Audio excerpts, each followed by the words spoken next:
Hello, everyone. It is very big and scary up here.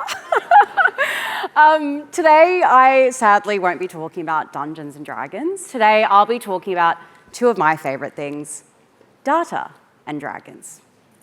In the age of lore, the realm of fantasy was made up of kingdoms built by men for men. Battles raged, dragons soared, and women were but whispers in the wind. These are the tales of Tolkien and thrones, fire and frost, power and prophecy. But then, a new enchantment stirred in the shadows, romantasy. If you're like me or any other Gen Z reader right now, romantasy has completely taken over your reading list. Books like ACOTAR and Fourth Wing aren't just trending, they're reshaping the genre. Fantasy used to be synonymous with epic, male-dominated worlds, with sprawling lore, no female leads, and no female perspectives. Romantasy flipped this on its head, and is now a $1 billion booming empire. But here's the kicker. It wasn't just a creative evolution. It was a data-driven opportunity. Only 28% of men readers regularly consume fiction, while nearly double that percentage of women do. Romantasy authors saw what traditional publishers didn't. Fantasy wasn't made for the largest group of fiction readers, women. So what does this have to do with media planning? Perceptions limit us, data liberates us. Romantasy is a perfect example of what happens when you challenge your assumptions, when you understand your audience, truly understand them, you unlock opportunities others may miss. Romantasy didn't just find a niche, it exposed a blind spot. It would be remiss of me not to note that everyone has their own blind spots, including myself. These are blind spots I've observed through my own personal experience. In ACOTAR, we have Feyre Archeron, who only knew one side of the wall before the series started. Much like in media, where people in media are 3 times more likely to live in Sydney's east inner western city versus the total population. I mean, I'm sure that comes as no surprise when every single person you meet in media happens to live in Bondi. Let's do a little test here. Put your hand up if you've been to Bondi in the last 12 months. Large majority. Now put your hand up if you've been to Mount Druitt in the last 12 months. More than I thought. So the people who put their hands up for Bondi and not Mount Druitt are walking assumptions, with more knowledge of one side and less of the other.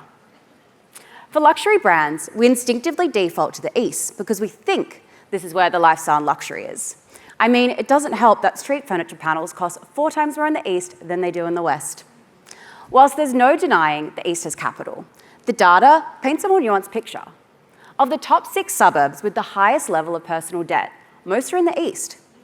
And when we look at average cash savings, more than double the number of suburbs in the west outperform the east. This challenges the stereotype. It tells us to dig deeper into the data to find these affluent audiences.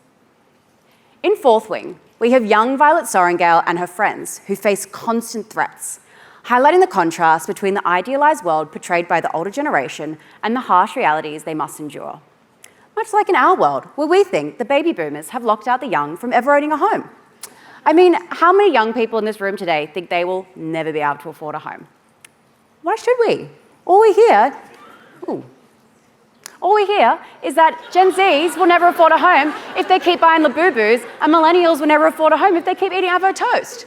The homeowner audience is quickly regarded as someone who's older or has a family, as they've been working for longer. I mean, they were able to buy into the housing market when prices were lower and they've been working for longer, right? Here's the very harsh reality. Let me hold all of your hands as I say this. 40% of people aged 18 to 29 in Australia already own a home.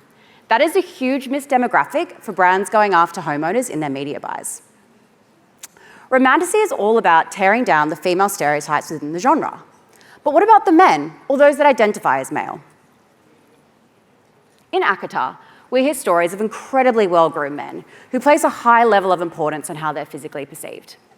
Back at home, I'm a beauty-loving gal, while my partner is a 3-in-1 body wash kind of guy. I mean, when you look at beauty advertising, you can tell this industry isn't made for men. Brands like Mecca and Sephora are plastered in pinks and feminine undertones. Whilst my partner and I are fulfilling the stereotypes, men actually make up 43% of all personal care product purchases in Australia, showing there is a need here. But here's my favourite part. Men also make up 25% of all self and pre-tanning purchases in Australia. That means, out of all the people in this room today who identify as male, statistically speaking, a quarter of them likely fake tan in secret. There's a huge missed opportunity for beauty brands capitalizing on men in their media and marketing strategies. Now, I challenge you all as an audience here today. Next time you're working on a media plan, create yourself a checkpoint where you stop, challenge your biases and preconceived notions that may have slipped through, much like our favorite romantasy writers likely do. Perceptions can skew strategy, but data helps set it straight. Or, translated into romantasy terms, for in every overlooked shadow, a new data point waits to rise. Thank you.